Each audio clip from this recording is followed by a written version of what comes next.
Welcome to the Beer Can Cold podcast with your hosts Will Merritt and JG Van Gran, a podcast where the suction line is always beer can cold. Take it away, boys. Thanks, Dougie. All right. Dougie. Welcome. You are catching us on the road, well, at least half of us, but we're in the same city. And you know, we couldn't get the schedules lined up enough to even hook up, which is really kind of sad. I tried to invite you to music bingo tonight, but you refused. So they even tried to invite the poker. They're doing poker tonight. I'm like, I can't do poker on Tuesday night. It's music bingo. Well, the sad thing is when you're in a class and they give you homework, or actually you had to leave the class early to come do the podcast, so you have to go catch up on the chapters they're finishing so you're up to speed tomorrow. It's kind of where we're at, right? So just want to welcome everybody. What's that? Where are they teaching it? Sorry to interrupt. Oh, it's at the Train DSO here in Charlotte. Where is that located now? It's right by the airport, I think. Okay. Yeah, well, I don't know. Oh, yeah, I know where it is. I just drove there and drove back. Yeah, I know exactly where it is. It's between 85 and 485. Yep, I know exactly where it is. That's right. So welcome, everybody. Welcome back to the Beer Can Cold podcast. This is episode number 5. And can come at a better time. Yes, we're in. Oh, wait. Because I'm at the hotel and because I don't have a company vehicle to drive, there she goes. She blows cold today, boys. No beer today. The beer seems to be affecting me. I don't know. Like last week, I was like constantly clearing my throat. So we got a little bourbon on the ice ball tonight. That's nice. I like that.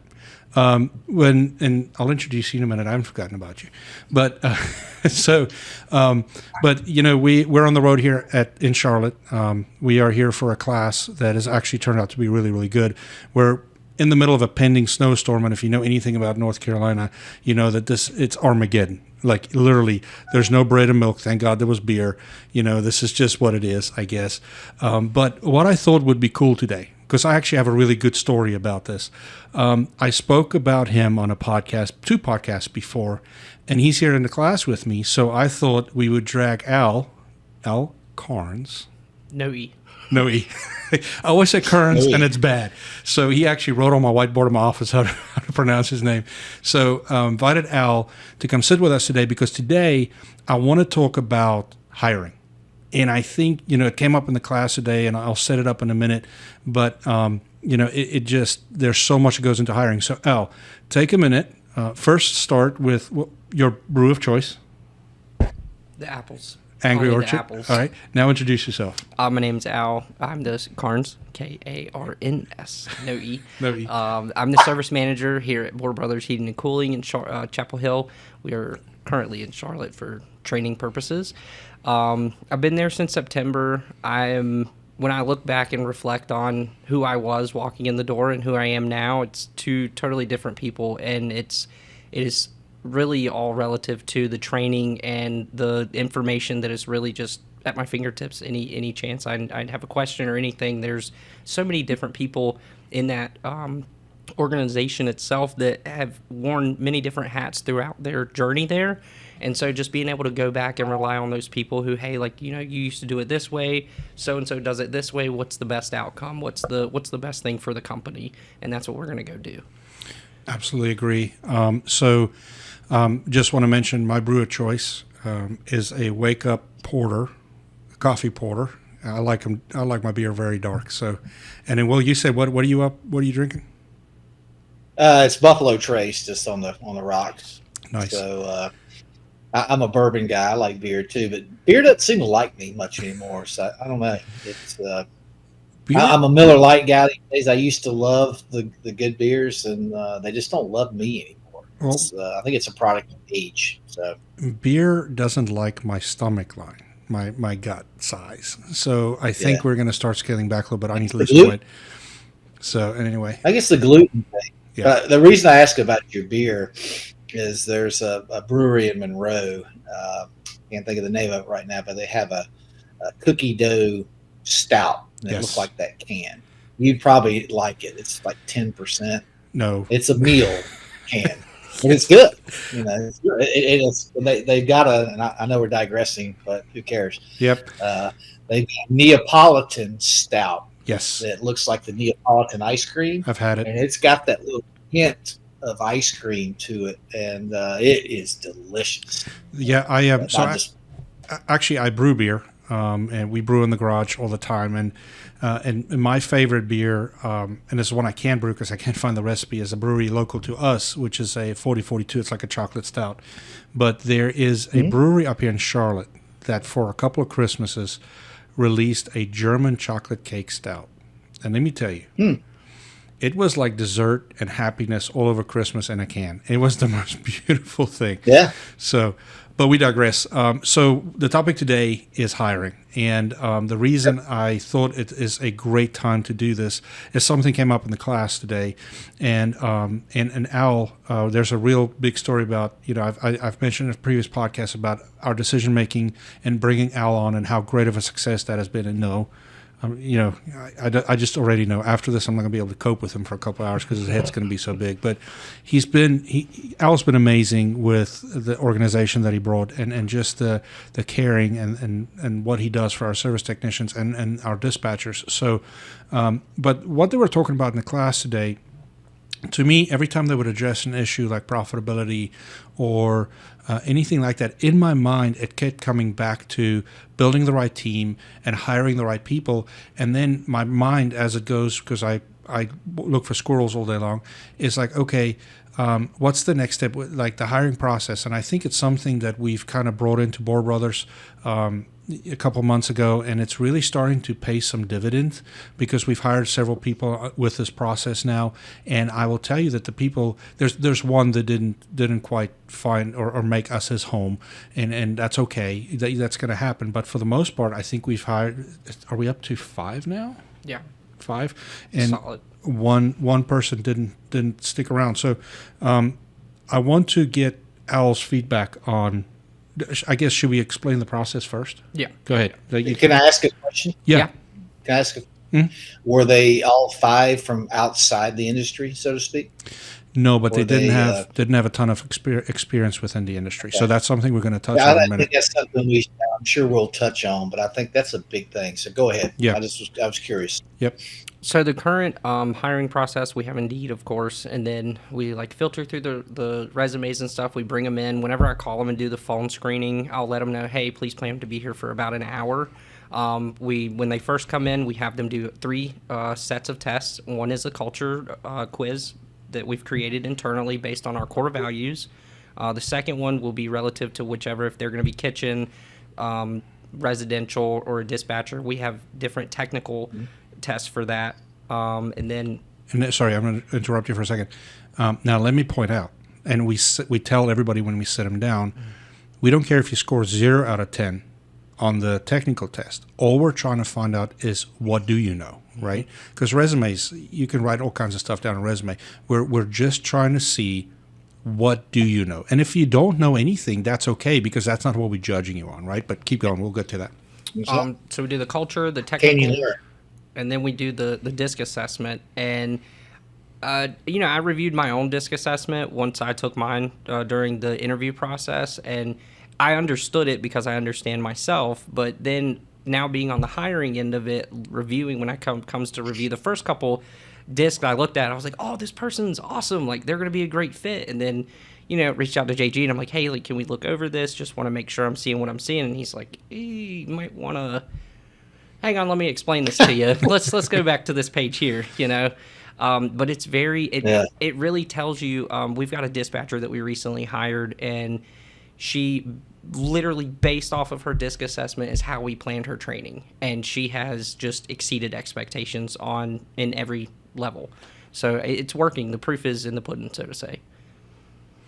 Well, why don't you guys explain what the DISC profile is? I bet a lot of people don't have any clue what that is. And JG and I, we did that years ago. So why don't you guys explain that just so people understand what you're talking about with DISC? Yeah, and actually what I'll do is when I edit and put this video together, I will put my DISC assessment, my front page, I'll overlay it over the video so people can kind of see. But DISC stands for, there's 4 different quadrants, and it's not a right or a wrong test. All the test tells us is what is your makeup. Well, how do you make your decisions? How do you learn?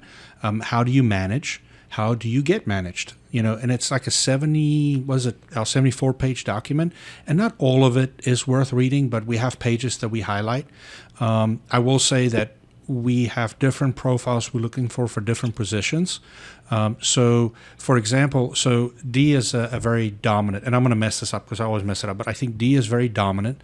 So that's a person that they don't want to hear about your weekend. They want to know what they're doing Monday morning. They want the short version of it. They want to go do their job and be done. Like, they're very driven. And that's sometimes, depending on our culture, the really high D's doesn't fit in, because none of us in our leadership team, and for the most part, a big part of our company is there's not a lot of really heavy drivers. We're much more into the I's. Now, the I, we have several I's. I's like me. I like to talk. I like to do podcasts. I talk with my hands. I could tell you stories. Take a long cut. Yes, always, right? I have a story for everything. And that's actually, you have to know that about yourself. That's a shortcoming. So I know, like I told Al today, I probably talk too much in the class. I need to shut up. It's like, but that's part of who I am, and a very approachable type of person. And actually, my eye is going down a little bit more because I'm coming to this philosophy that people suck. So, my eye's coming down some. But then the S is more sometimes statistic driven, wants to have data, would like to make decisions with data. And then the C is caution, like a very cautious person that doesn't just jump in, don't just do that type of stuff. So I am a high I, but higher C. So I do like data, and that's changed. Well, I've taken 3 of these assessments. My assessments have changed over the years, and they do. But right now, I'm very data-driven, but I'm a happy-go-lucky guy that would love to tell you about my weekend in Florida. So that's kind of. I always think I'm kind of a mix of a lot of it. I still have mine from 2002 over here in the filing cabinet. Yes. So I'll have to get that. I might amuse myself tonight and pull it out and read it. There's one thing, though. I've told you this. I haven't told you this. That document, when you get it, you lock it in the safe where your wife cannot get a hold of it. Yep. Because once she reads it, she will manipulate that mess. Yeah. I'm telling you, mine read mine and go, this is right. Yeah. And since then, our marriage is a lot better, but she knows like how to get at me sometimes. So maybe I should hear that. You think she'd figure some things out after almost 23 years. So maybe I should put it under a pillow tonight. How about that? Yeah, that's right. It's some go-to-bed reading sometimes. But there's 2 different kinds, and I think Jeff Burrish, who we had on the other night from Virginia, told me about another one, and actually had a demo with these people. It was cost prohibitive for our company at the time, but I can see the value in them. But it's still just an assessment on what your makeup is. But what's most important for us in this is, like, for instance, we were looking for a dispatcher, like he mentioned, and Nicole, her husband, works for us, and she came in and we gave her the assessment. And when she walked out, I was like, I'm not so sure. Like, she's kind of quiet. I said, well, hold on, let's read the disc. And we came out in the disc that she's very detail oriented. She's very caring, which is 2 things a dispatcher needs to be, right? And so, and there were several other things, but then we circled back and I said, okay, we've had this thing where we bring dispatchers in, we give them a big old stack of SOPs and say, SOPs is, what's the thing? Standard operating procedures. Yeah, that thing. And, it's like, read this book, and then when we see you in 6 months, you should be able to do your job, right? And I'm like, well, hold on a minute. Let's try something different. And so with her, that stood out in her disc massively was she needs to understand the why, otherwise she's not going to do it. And it's not. Why are you doing it this way? That's right. And she's not a rebel or anything like that. She just needs to understand the why. Now, once you tell her the why, she gets it and she goes with it, right? And so I had a meeting with Al and with Ms. Kim, our dispatch manager, and I said, hey, this is how Nicole's going to learn. And she was fully taking calls and booking them within a week. Yeah, it's a week. Yep, it was insane. And so that's when we now started. So I mentioned we've hired several more. We and we'll get to this a little bit later in the discussion, but we brought another guy in that is currently going through trade school, and we hired him based solely on his disc, not what he knew technically. And it was so interesting. We hired him on culture and on the disc, and within the third day, he was in the parking lot washing his van. And one of the owners showed up, and Brian walked past him and asked him a couple questions, and this guy just knocked it out of the park. And he walked in, he goes, "Man, that's a great hire out there. He's a great kid." And I was like, "He's awesome." They can try. Yep. And so immediately you're starting to see this thing, because here's the thing, Will, we can teach anybody in this industry how to do heat and air. That's not what, for years, that was the barometer. It shouldn't be. I mean, it really shouldn't be. We should find good people,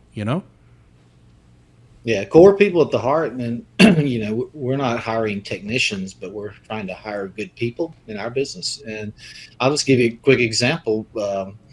Jen that works with us, she's an account manager for us, and she's been with us for a year and 3 months, something like that. She's doing great. Yeah. We hired her solely on personality. Right. And she's learned a lot. She had to learn marketing, and she had to learn HVAC on top of that. And she's come a long ways, but it was solely hired on. We just got that feeling from her. Yeah. When we interviewed, we were on a call like this. We were doing a Zoom, and it turned out great. We've been very lucky with our people. And we've hired them a lot on I hate to say it, on gut feel, but just how the rapport with us and what they, we met them, like, wow, this, they seem like they're going to fit in. So listen, man, don't discount gut feel. There's been several people, especially when we were interviewing for Al's position. And by the way, this is also a tech tip or an owner tip. Don't be afraid to interview somebody more than once. If you find a technician and you like him, let someone else on your staff interview them. So we did that. Al, you had 3 interviews with us, right? Yep. It was first I sussed you out. Mm-hmm. You scared the hell out of me. Well, hang on, back up. First you called me, and I almost talked myself out of this job. You did. In the first phone call. I almost shot myself in the absolute foot. This guy calls me, and I'm like, just, struck by his accent, and I'm like, hang on, where is this guy from? Like, I'm curious now. And he's like, hey, I saw your resume, and I said, hang on. I said, I don't want to waste your time. To me, and just from my history, so I'm from the apartments, and I've been a project manager, mainly apartments. So my knowledge base from the HVAC side of it is those were the vendors that I was hiring to work on my units at my properties and stuff. So like, I know the knowledge base is vast. I mean, there's no end, but I don't have that. I still don't have that. And so in my, messed up judgment over here in my head, I'm like, I'm going to waste this guy's time. I'm not what they're looking for. And that's what I told him. I said, I don't have the technical that I think you're looking for. And he was like, we're looking for a leader of men. And I was like, I'm your guy. Sign me up. And here we are. It was wild. You can teach the technical, Al. Yeah. You can teach that of it. I scream that to people. If I could scream it from the rooftops, I would. I've been told that my entire career, that Al, you're teachable. You like to learn. You want to grow your knowledge base, but we can't teach everybody else to care like you care. And I'm like, trust me, guys. If I could turn it off sometimes, I wish I could. This is true. But I'm grateful for the attributes that I was given, and I'm just thankful to put them to use with Bohr Brothers. Well, but the thing was, what I saw. What I saw in the resume was management at an early age, and a lot of it, right? And so Al didn't job hub or hop, I should say, but I saw the management, and now I just wanted to sit down and talk to him. At that point, I was talking to, I think he was number 26 or something, and I just really wanted to have lunch with him and see. And I interviewed you, and then we brought Jeff in, one of the owners, and Jeff really liked you, and then we had you interview with the entire leadership team. And the reason we did that was he had to work with them, right? And then right after that interview, we offered you the job. But I had to interview for my job twice, and so it's like, don't be afraid to do that. Like, if it's really going to be a right fit, it'll work out, and it's meant to be, We also did an interview recently for we're looking for a dispatcher to kind of ramp us up for the summer and get going. And we brought a guy in, and JG was out of town, soaking up the Florida sun. and sending us pictures. Yeah, I did do that. Asshole. But so we interviewed this guy, and I mean, he knocked everything out of the park. But because of JG's absence, I asked for April, our accounts manager, to pop in, and then I also had Kim pop in to sit with me, and just, you know, I was blown away at the questions that they asked, because they're coming from perspectives that I don't have, because I'm not doing their job. And so I wasn't really thinking about how my hiring of this dispatcher, how it's going to affect accounting. And so when April was in there, she was asking them questions, you know, hey, do you understand business types and GL codes and, you know, all this stuff? And I'm like, you know, we're hiring him for dispatching, right? You know? And she's like, hey, but you know, if he knew all these things, and she was like, I think he's going to be a great fit. He already has, you know, what we're looking for. And I'm like, I wouldn't have even asked that. It wasn't even anywhere near me, you know? But you know, the one other piece is, I also want people to feel like when they interview with us and we bring them back for the second interview or you know, and so on, at the end of the day, I want to feel like they need to feel like they fought for the job, right? Because it's so easy in our industry. If you say, you know, heating and air, you're going to get the job. You know, they just give it to you and like you're in the truck and then it works out or it doesn't. I want people to own the process of being hired by us, because we want it to be a long-term relationship. We're not interested in hiring somebody for 2 years. Now, if it doesn't work out, it doesn't work out, right? But that's not the goal. And so, and I think you can speak to this, because I learned that from Burish. It's like the team was built with a long-term vision in mind, in my opinion. You know? Yeah, absolutely. And, you know, again, we're hiring someone right now, and I put out on LinkedIn yesterday, and it's amazing how many resumes in about 5 minutes. I think it's set up to where they know on something that meets their criteria, because they shut it down after like 53 applicants, and they want you to pay now, of course. Yeah. But no, it's when we hire, you know, it's a lot to train someone. Just the same thing for you guys, and then get them, you know, up to speed on the job, because when you hire someone new, it puts a lot of it's very taxing to the existing employees. You know, you're trying to train them on, you know, how you do things at Bower Brothers, like how we do things at Effective Media Solutions, you know, and it's so much, and it's taking time. You know, it's like your job, you know, hours are going up because you're trying to train someone and get them up to speed. And the last thing you want to do is have someone come in and then they don't work out and they're gone in 6 months. You know, and that's the same thing with us with clients. You know, we want to make sure we got some. I look at it like, hey, we're going to start working with you. We're working with you from here to the end of time. Yeah. You know, and the same with employees. You know, I want this, hopefully, to be their career. You know, and it's like, you know, we're like a family, and I'm sure you guys are too. You know, and you got to fit into the family. And of course, families fight, quarrel. You know, it's ups and downs, but you got to get along. And like you said, core values and culture. You know, we keep coming back to the culture. That's right. It's just intertwined with everything in life, especially in business too. And, you know, again, you know, it's tough to, when you bring someone in, you know, we're a team of 14 people. You're what, 80, you said? Yeah. You know? So it's a small company compared to, you know, Bank of America. Of course. You know, or large corporations. So you really got to, you know, look at it, you know, long and hard. And like you said, more than one interview, I think, is definitely, you know, you want to get the full picture and have multiple people meet and interact with this potential, you know, new hire. And, you know, it's just a process.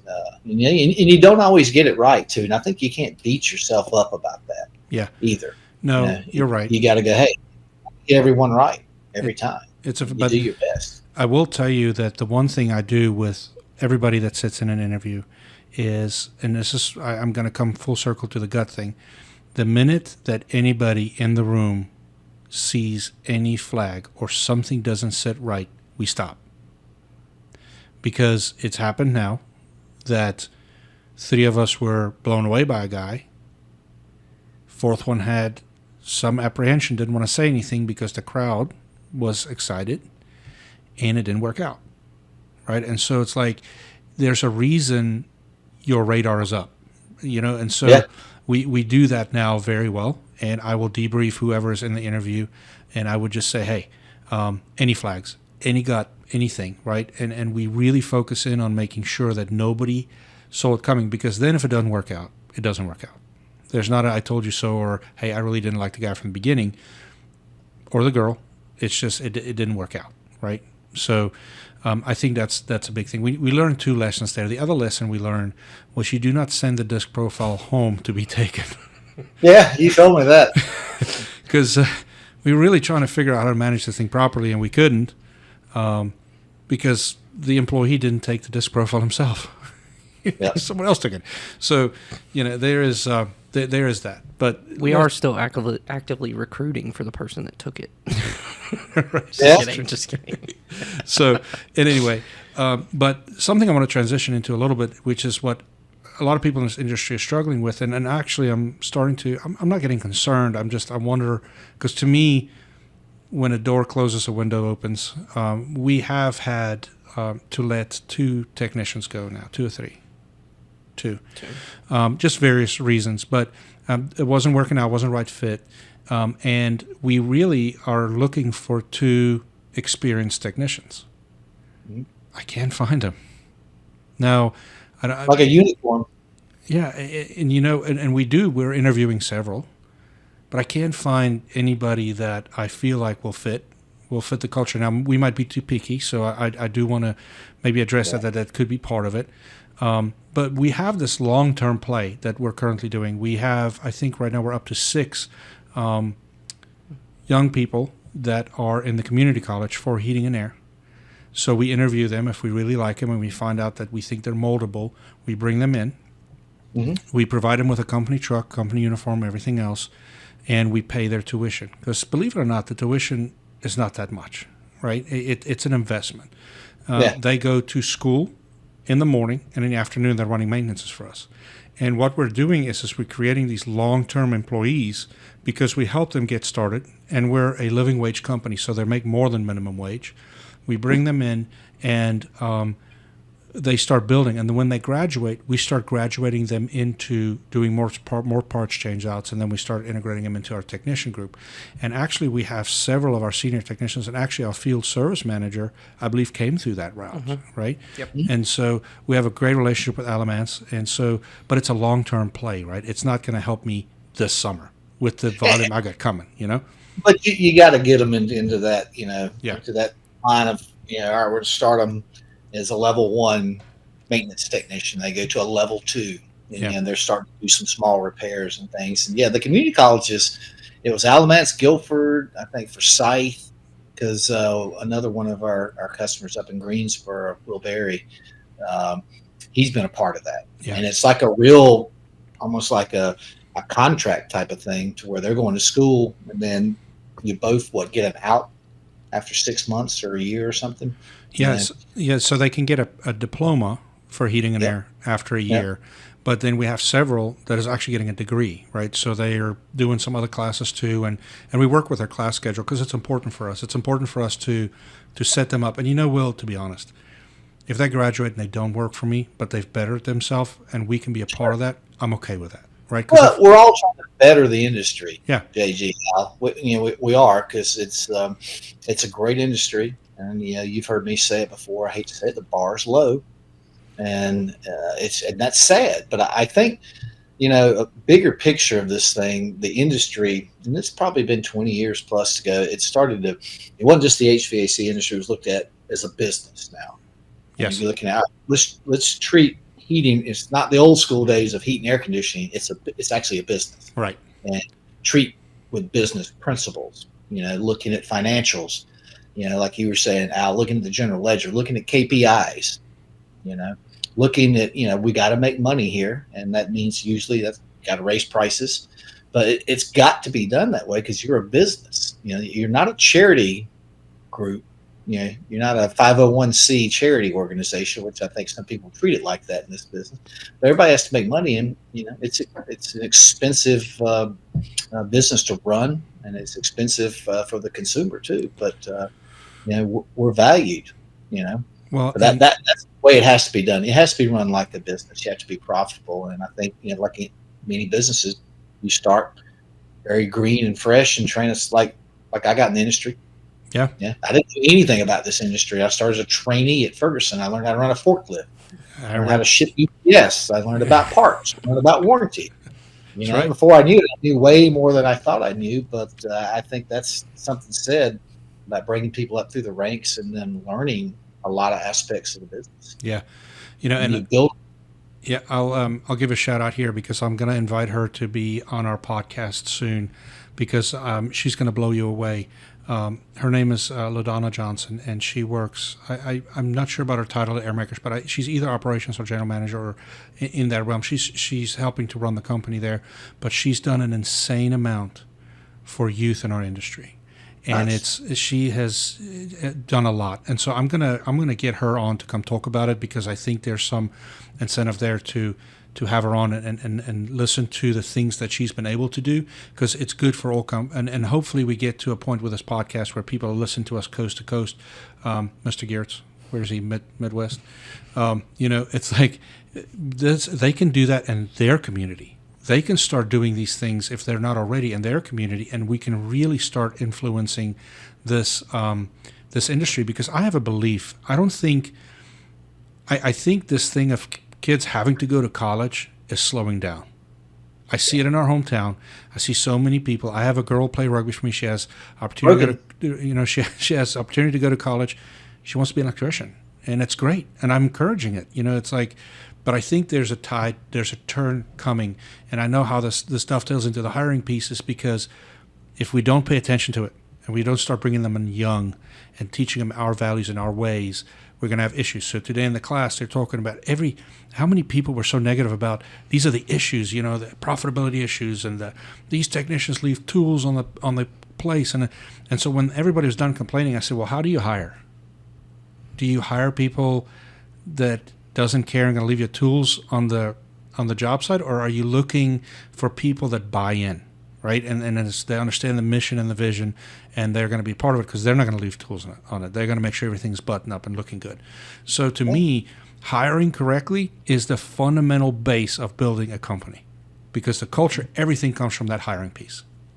Yeah, absolutely. And back to culture again. Yes. So, I think people they look down on this industry, and I get it. You know, you see a lot of people in this industry, and you go like, wow. Yeah. You see the van that's got 19 McDonald's Hardee's wrappers and papers all up on the dash and stuff, versus you see a nice looking truck, that's clean. Yeah. So they take pride in what they do, and again, we're in a business that we're always going to be needed. Right. Always. That's right. This industry has tried over the decades to make equipment where a consumer can do it. Doesn't work. No, it takes skill. Maybe someday, but I don't think in our lifetime.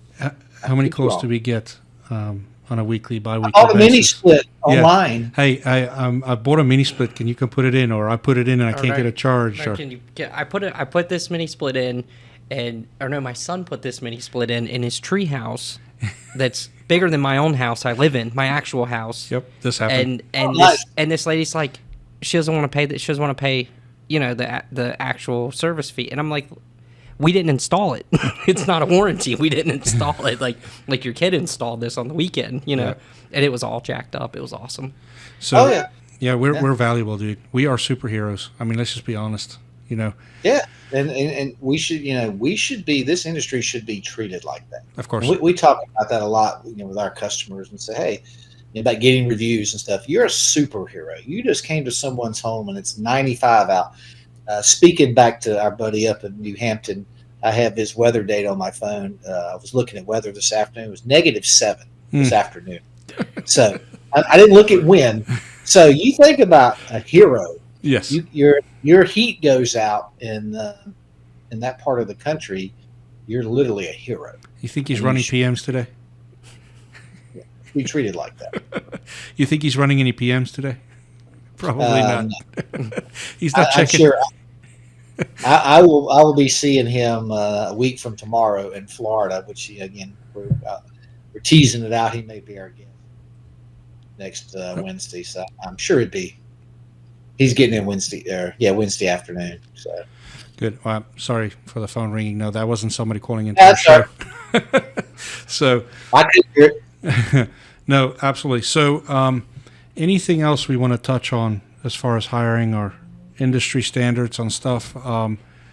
I guess a question would be, and I hope that we get to a point with this podcast where people actually start commenting and leaving us some advice or, what they do. But I would ask if you're subscribed, please subscribe.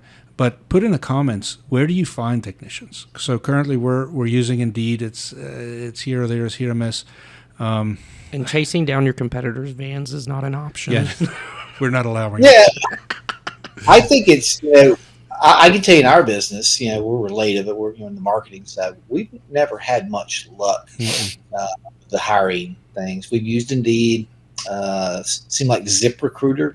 Yeah, I think we did. Yeah, I think Steve Katra, who's been with us like 7-8 years now. I think we got him from ZipRecruiter, but we've been lucky through LinkedIn. But I think, I don't know what the silver bullet is, but I do think you got to bring in people, like we said, that are that meet the intangibles, that fit that mold. That maybe they don't know, and I know you can't just bring everybody in green off the street and train them like you want. Yeah, but I think that's where the industry is going and has been going. But of course, a small companies, that's hard for them to do. But I do think I see more and more of that. You bring them in, you train them from the ground up, and teach them how you want how your business runs and the values of your business, and that's how you do it. But, well, I haven't told Al yet, so you're going to hear for the first time. But one thing I am looking into very heavily, and with the help of Jason Wilson, that works for us, is the veteran technicians, the guys that's in military service and is now retiring and getting into the trades. I am very interested in that, man, because we have a couple of vets that work for us. Yeah, Mark is our right hand. Yeah, great guy. I think coming from the armed forces, they've learned discipline, they've got work ethic, and they understand hard work. So that's, I guess, a little bit of a tease for an upcoming couple of guests we're going to have. And I'll just, if I can, they said they've agreed to do it. We just got to schedule a time, but it's Crystal Hyman. She's with Train, and she runs a program. I don't know if it's Trade Warriors on her side, but I know Anthony Maynor, who's out of Raleigh, he teaches down at Fort Bragg, and it is Fort Bragg again. Yeah. But it's called Trade Warriors, and I see it all the time. They take men and women as soon as they're discharged from the armed forces. I guess mainly it's Army, but they train them to become HVAC technicians. I can't remember. I spoke to Anthony about 6-month program, 9-month, but what they do is they try to place them with wherever they're from in the U.S. They go look at train dealers first. I think American Standard dealers second, and then they told me if they couldn't find someone, a company that met that criteria, they'd go to another brand. Well, but it seems a great program, so I'm really excited to hear more about it. Yeah, because I think it's a great thing they're doing. I see their stuff all the time. I always like it. We'll comment on it sometimes on social media, but I think it's a great program. Yeah, that's that's the program that I'm looking into. It's through Train. And so wouldn't it be great if I can find my superstar technician there and we can have him on the podcast with them and we can get the story from all sides, right? Because I am hugely intrigued with that. Our service members, they do so much for us. And if I can hire them and help them with a future in heating and air and in a great company that is Bohr Brothers, I'm going to be all over that. Absolutely. So we're going to plug into that as soon as I get back to the office on Thursday. I just found out about it last week. So they talk about that today in your class? No, they didn't. Actually, Jason Wilson brought it to me late last week.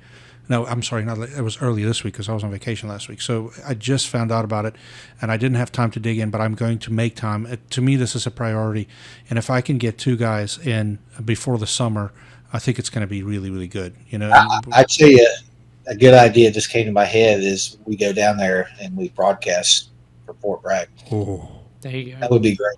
That would be fun. I mean, we can do beer can cold on that day, though. It's gonna. They drink on base. They drink. Hey, I played rugby on that base against the Marines, and I'm gonna tell you what, I drank a lot of beer after that because the pain was insane. Yeah, those guys are brick walls. I'll tell you what I will do though. I will reach out to them. I think it's a little bit of a gamble what we're doing next week, where I'm traveling, but it sounds like we've got a guest or a couple potential people next week, but maybe I'll see if the following week Yeah, and I'll put in some vacation time. I'll go down there with you because I would love, and it wouldn't be cool if we can actually shoot kind of what they're doing. I have some camera equipment laying around, so get a whole little video put together. That'd be a great. This is all you need these days. I hate to say it. I mean, I've got it's not a video camera; it's a $high camera over here, and we used to use it for website pictures and things. And honestly, the quality of the phone cameras today is phenomenal. Yeah, and the video quality. Yep. So. Well, buddy, I didn't know how today's going to go. I know we were going to shoot from the hip, but I feel we almost did.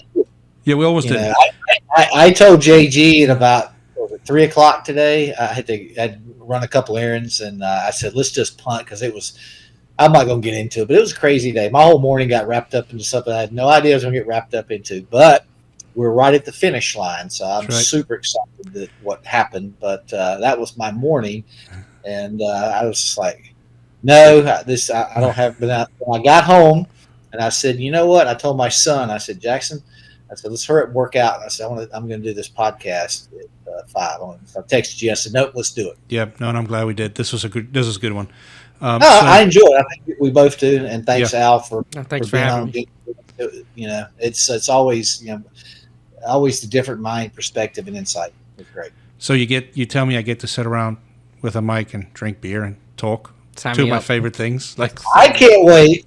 I mean, it's pretty nice out today. When I was out earlier, it gets nice. So I'm going to move out to the outside. It might be a cigar. That's another thing I do that my wife's not super happy about. So it's good. Like I can't wait till we actually sit in the same patio and do this. That's going to be a fun one, right? So yeah, but I think just getting out and on location, potentially next week in Orlando. I'll go ahead and plug real quick the SBE. If you're not familiar with them, that's Service Business Excellence. Yes, and great coaching consulting company. They do great things for contractors. I agree. From A to Z, from leadership training to CSR, technician training, soft skills, all the stuff needed. Kelsey is one that we need to call out of the blue one day. I bet you she'll answer. Maybe. I'll see her next week. I have not bothered her. I know they're trying to get ready for next week. I had one of our we had these backpacks that we had sent there last year. Instead of giving somebody a plastic bag like for your swag type of stuff, we have these little backpacks, and they're actually pretty cool, Al. And so I had them shipped down there along with some of our hot sauce, and it was only supposed to show up, I think, next Sunday. Yeah, Sunday or Monday.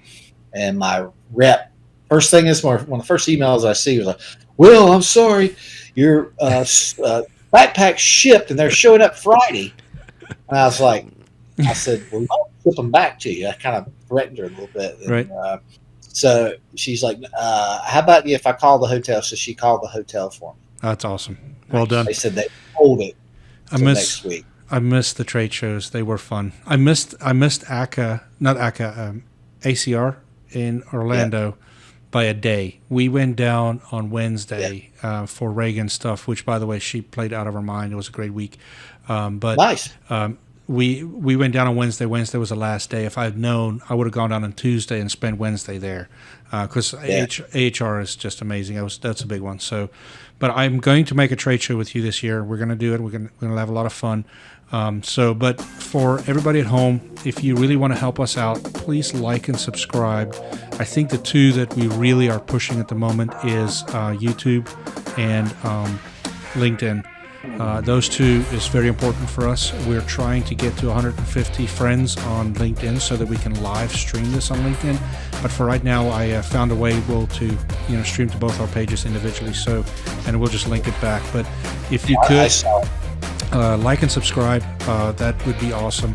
And Al, thanks again for hanging out with us. Thanks for having me. It was great. And we're going to now go downstairs to the bar and have a couple more beer can cold moments. I thought you had homework.